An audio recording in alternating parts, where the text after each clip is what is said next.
in University of Leeds. Yeah. Studied mathematics, yeah? Yeah. So how would someone go from studying mathematics to teaching English? Yeah. How was Get that that question a process? lot. Yeah. Well, so we can start with why I did mathematics, and it was I didn't do it as a step in my career. I didn't say, okay, I want to be this kind of job, so I'll do mathematics to get there. It was more of a passion for me.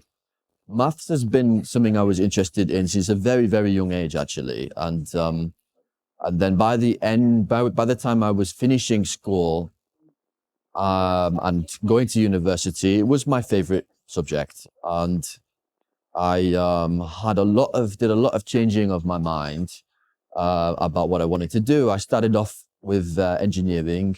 I was going to do electrical and electronic engineering. And then I went to those open days and felt like I didn't fit in there, and that I was just doing it to get that job at the end of it or whatever. And I wasn't really doing it for me. And then, so then I changed to maths and philosophy joint honors. I did that. I studied for a year. No, sorry, I studied for a month, Okay. maths and philosophy.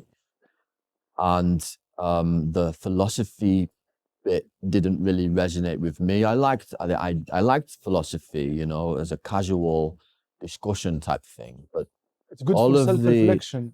exactly right. You've said it. So like this self-reflection and just pondering with people about ideas Yeah. is very, very fun as a pastime. That's the essence of life, actually. Right, exactly, yeah. Good.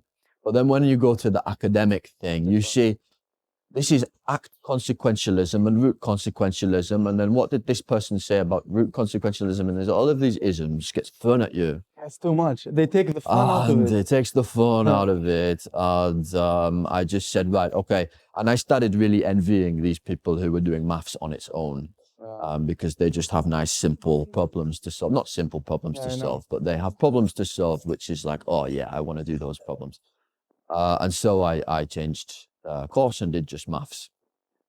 But your question was, how did I come to teach English after that? Well, by the end, there was no natural, logical next step after doing maths. It was just, I was doing it for me and I loved it, and it was really, well, mostly loved it, and it was really felt like it was right. What kind of jobs you expect to have as a mathematician graduate? So banking, for example. Okay. Yeah. So I mean anything, you know, anything that's this kind of tier of information processing and calculating and making decisions, that anything like that. Yeah. So for example, banking. I had an interview at TSB Bank, which was quite interesting. Had an interview at Adobe. So maths can really easily move into computing type and programming type. So essentially jobs anything as that is well, yeah. analytical or statistical is Pretty much, yeah. game. Anything analytical, anything statistical. It's not a really. It's never. Often there's a little bit of training. So you know, if you want to be a back-end developer, you might need a training year or something like that. But they want to train you if you've got maths. So yeah, there were all of these jobs that were possible, but none of them really made me excited. Really? And because I could sense that it would be just repeating a process, you know, I could just envision myself sat at a computer with an Excel spreadsheet, putting in the same numbers, doing the same process, and then passing that process on to someone else. And I'm like, no, that is an absolute world of difference.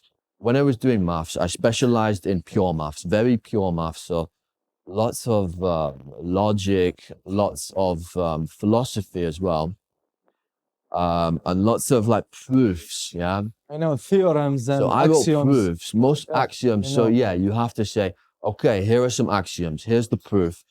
So I spent most of my time by the end of university writing proofs. Too much. And it's like, I want to write proofs after I finish university. I don't want to solve problems. Okay, I don't want to do apply formulas. Yeah, I like to write proofs. So all of these maths jobs they're like applying formulas. So there's nothing, it really has nothing to do with my kind of maths I and the understand maths that. that I was enjoying.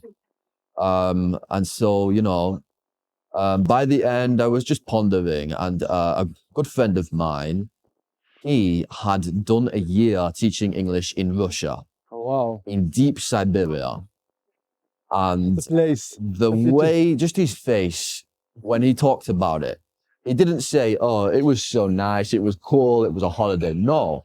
But his face, when he talked about it, it was like, yeah, I've seen things, And it was like, yeah, I need to do that, what he did. I need to go and see things. And just because of, that's an adventure and that's life. And also that would develop me in a way, I felt at some level. By the end of university, I decided I was going to do teaching English abroad, somewhere, anywhere. Yeah. So I was leaning towards Thailand, actually. Because you mentioned Muay Thai. I'm not a big practitioner. I used to compete when I was about 15, but I still train it and love it. Yeah, so I was leaning towards Thailand. I even found a job there, but Really? then it was expensive to get there and stuff like that. And I was also looking at Cambodia, and it turned out that because of the COVID situation, which we're going to talk a lot about more. Those places were riskier, not because of the virus, but Yeah, because of the the lockdown. lockdown. Exactly, the economy, the stability, and especially the job security. If you're in Thailand and the school closes, then there's a good chance that you're not going to have online lessons. Yeah. You're going to be out of a job, and now you're halfway across the world.